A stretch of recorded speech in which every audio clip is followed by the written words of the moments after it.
Olá pessoal, bom dia, tudo bem com vocês? Eu espero que todos estejam bem. Hoje é terça-feira e hoje a gente vai falar um pouquinho sobre a resolução de problemas. Eu vou utilizar aquele mesmo exemplo que está lá no livro de vocês e vocês podem acompanhar, tá bom? A unidade temática é números, o objeto de conhecimento é operações com números naturais e resolução de problemas envolvendo as 4 operações básicas. A aula de hoje ela está mais voltada à teoria do que mesmo ao próprio cálculo. É importante que vocês compreendam para vocês poderem realizar as contas, tá bom? Então vamos lá. Nas várias situações que já apareceram até aqui, que a gente já estudou, você utilizou operações estudadas para determinar soluções de problemas e buscou caminhos e procedimentos que os ajudassem a responder os questionamentos.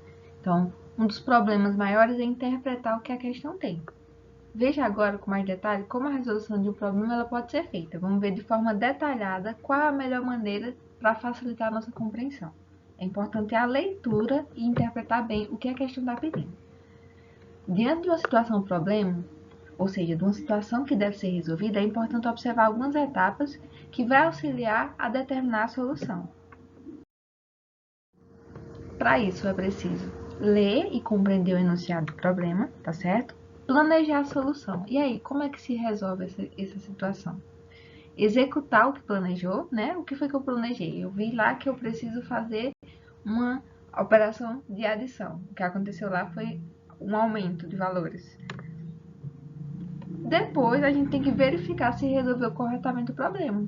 Tirar a prova para saber se aquele procedimento que a gente fez realmente teve sentido. E responder a pergunta do problema para finalizar.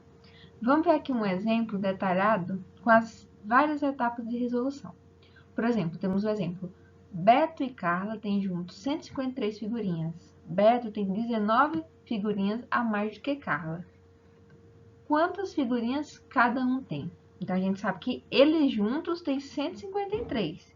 E Beto tem 19 figurinhas a mais do que Carla. Então, eles juntos não quer dizer que cada um tem a metade, né? Para poder dar 153. Eles têm quantidade diferente. Vamos analisar como a gente resolve esse problema.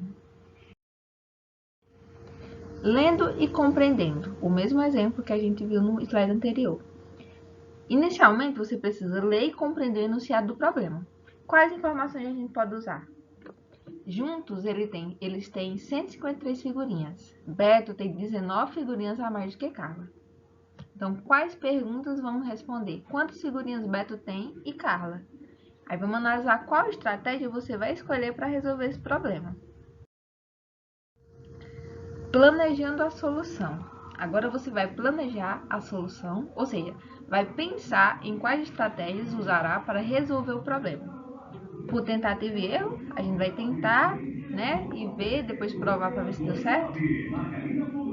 Fazendo um desenho, um diagrama, dramatizando a situação, fazendo uma representação geométrica, fazendo uma tabela ou um gráfico, usando operações matemáticas. E aí, o que é que vocês vão usar nessa situação? Qual estratégia eu vou usar? Nesse problema, nós vamos efetuar as operações de matemática usando os algoritmos usuais. O que é o algoritmo usual, tia? O algoritmo usual é aquela continha que a gente tem o costume de armar. Então, aqui, ó, colocando um exemplo, vamos ver o seguinte, ó. Do total de figurinhas, subtraindo as 19 que o Beto tem, a mais do que Carla, temos aqui 153, né, que foi o valor que a gente viu aqui, que é o total de figurinhas. Subtraindo as 19, vai dar 134, certo? 134 menos as 19 que ele tem a mais. Isso quer dizer que o restante, né, sem essas 19, o resultado que a gente descobriu aqui foi 134, quando eu divido por 2, vai dar a quantidade de cada um. Lembrando que um tem 19 a mais. Então, repartindo igualmente entre as duas crianças, as 134 figurinhas restantes, já obtemos a quantidade de Carla, certo? Aqui já vai ser o valor de Carla, porque é a metade. E o outro ele tem 19 a mais, então ele vai ter 167 mais 19. Então, aqui, ó, juntamos 19 a 67 e obtemos a quantidade de figurinha que Beto tem. 67 somado com 19 dá 86. Como é que eu posso tirar a prova, tia? Eu vou pegar a quantidade de Beto e somar com a quantidade de Carla e eu vou chegar ao resultado inicial que a gente estava falando, que era a quantidade total de figurinhas. tá certo?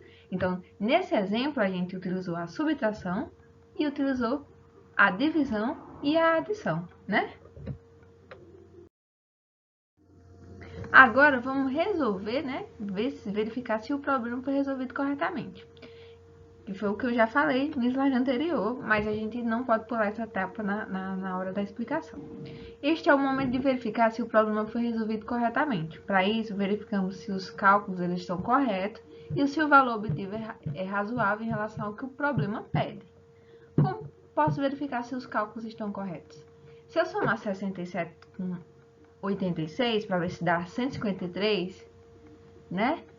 E subtraindo 67 de 86 para ver se dá 19.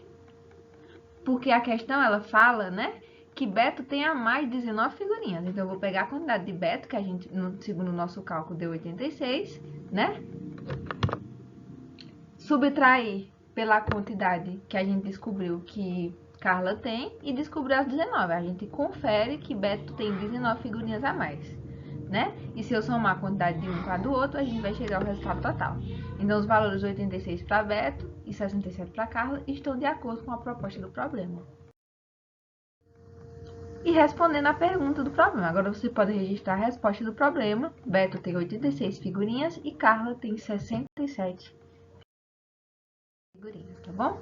Então, na aula de hoje, a gente vai ter outro vídeo com resolução de problemas envolvendo as 4 operações, tá bom?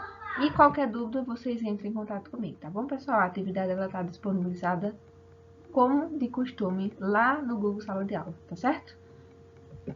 Até a próxima aula e bons estudos! Obrigada, pessoal. A aula de hoje, né? Lembrando que a nossa atividade da terça-feira fica disponível até a aula da segunda, né? Antes da correção, ou seja, antes de iniciar a nossa aula, porque a correção ela vai ser disponibilizada no horário da postagem da aula, tá bom? Até mais.